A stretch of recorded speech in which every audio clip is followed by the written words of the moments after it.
हाँ तो बच्चों, आज हम फिर से गए हैं आपको कक्षा 9 का मैथ पढ़ाने के लिए। आज हम पढ़ने वाले हैं अध्याय 10 और अध्याय 10 का यह हमारा पहला लेक्चर होगा। ठीक है, इसमें हम वृत्त और चैप्टर का नाम हमारा वृत्त और वृत्त के बारे में हम कुछ डेफिनेशंस देखेंगे। तो देखिए, हमारा सबसे पहले डेफिनेशन आएगा वृत्त, क्योंकि यह हमारा चैप्टर का नाम है। ठीक है, तो वृत्त देखिए किसे कहते हैं, किसी निश्चित बिंदु से समान दूरी पर निश्चित बिंदुओं का बिंदुपथ वृत्त कहलाता है। ठीक है, यह कोई निश्चित बिंदु है आपका। ठीक है, और बिंदुओं का बिंदुपथ, ठीक है, जो इससे इस बिंदु से क्या हो, समान दूरी पर हो। ठीक है, उसे क्या कहते हैं, वृत्त कहते हैं। इस तरह से हम मिला देंगे, इसे हम क्या कहेंगे, वृत्त कहेंगे। ठीक है, यह हमारा क्या हो जाएगा, यह बिंदुपथ हो जाएगा इस तरह से। ठीक है, और यह क्या है, समान दूरी पर होगा इस बिंदु से। ठीक है, इसे हम मिला देंगे तो यह क्या बन जाएगा, वृत्त बन जाएगा। ठीक है, उसके बाद कह रहा है यह निश्चित, जो यह निश्चित बिंदु है वह वृत्त का केंद्र कहलाता है। यह जो निश्चित बिंदु है क्या कहलाता है, वृत्त का केंद्र कहलाता है। ठीक है, और इस बिंदुपथ की लंबाई को,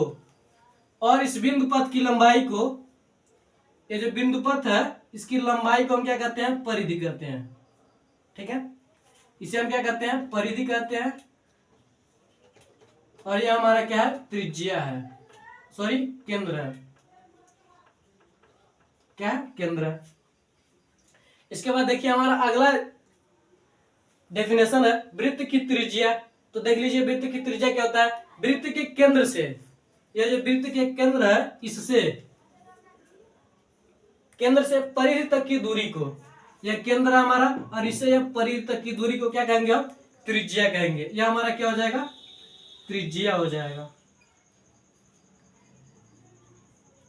ठीक है, इसके बाद देखिए वृत्त की जीवा, वृत्त पर किन्हीं दो बिंदुओं को मिलाने वाली रेखाखंड को, मान लीजिए यह वृत्त, ठीक है, यह वृत्त हमारा, किन्हीं दो बिंदुओं को मिलाने वाली रेखा को क्या कहते हैं, हम वृत्त की जीवा कहते हैं। यहाँ भी हो सकता है वृत्त की जीवा, यहाँ भी हो सकता है, यहाँ भी हो सकता है, बस ये केंद्र से नहीं मिलना चाहिए। क्यों, देख लीजिए आगे, वृत्त का व्यास देख लीजिए, वृत्त पर किन्हीं दो बिंदुओं को मिलाने वाली रेखाखंड, ये मान लीजिए कोई बिंदु है, ठीक है, यह मिल रही है, यह रेखाखंड, ठीक है, जो वृत्त के केंद्र से होकर जाती हो, ये क्या है, वृत्त का केंद्र इससे होकर जा रही है, इस तरह से भी जा सकती है, इस तरह से भी जा सकती है। क्या कहलाता है, उसे हम क्या कहते हैं, वृत्त का व्यास कहते हैं, जो क्या हो, केंद्र से होकर गुजरे, जो जीवा केंद्र से होकर गुजरे उसे हम क्या कहते हैं, व्यास कहते हैं। और व्यास वृत्त की सबसे बड़ी जीवा होती है। जीवा इस तरह से भी खींच सकते हैं आप, ठीक है, इस तरह से भी, बस ये क्या हो, वृत्त के केंद्र से न छुए, वृत्त के केंद्र से न होकर जाए। अगला देख लीजिए वृत्त का त्रिज्यखंड, ठीक है, वृत्त का त्रिज्यखंड क्या होता है, देख लीजिए, दो त्रिज्या, मान लीजिए यह क्या आपका वृत्त है, यह आपका केंद्र है, दो त्रिज्या, यह त्रिज्या, मान लीजिए यह त्रिज्या, ठीक है, दो त्रिज्या तथा उनसे कटे हुए चाप, यह क्या हमारा, यह क्या, इतना दूर तक क्या चाप है। ठीक है, चाप द्वारा जो समतल क्षेत्र घिरता है, इसके द्वारा जो यह समतल क्षेत्र घिरा हुआ है, इसे हम क्या कहते हैं, त्रिज्यखंड कहते हैं। यह हमारा दीर्घ त्रिज्य, सॉरी लघु त्रिज्यखंड हो जाएगा, और यह पूरा क्या हो जाएगा, दीर्घ त्रिज्यखंड हो जाएगा। ठीक है, इसके बाद देख लीजिए वृत्त का चाप क्या होता है, यहाँ पर हमने चाप का जिक्र किया, तो देख लीजिए दो बिंदुओं के बीच के वृत्त के भाग को, यह दो बिंदु है इसके बीच के भाग को क्या कहते हैं, हम चाप कहते हैं। यानी यहां से यहां तक क्या है, चाप है हमारा। ठीक है, इसे हम क्या कहेंगे, लघु चाप, और यह जो यहां से यहां तक है इसे हम क्या कहेंगे, दीर्घ चाप कहेंगे। ठीक है, तो आज के लिए बस इतना ही रहते हैं। मैं आशा करता हूं कि आपको अच्छी तरीके से समझ आया होगा। एक बार और समझा देते हैं हम आपको, वृत्त क्या होता है।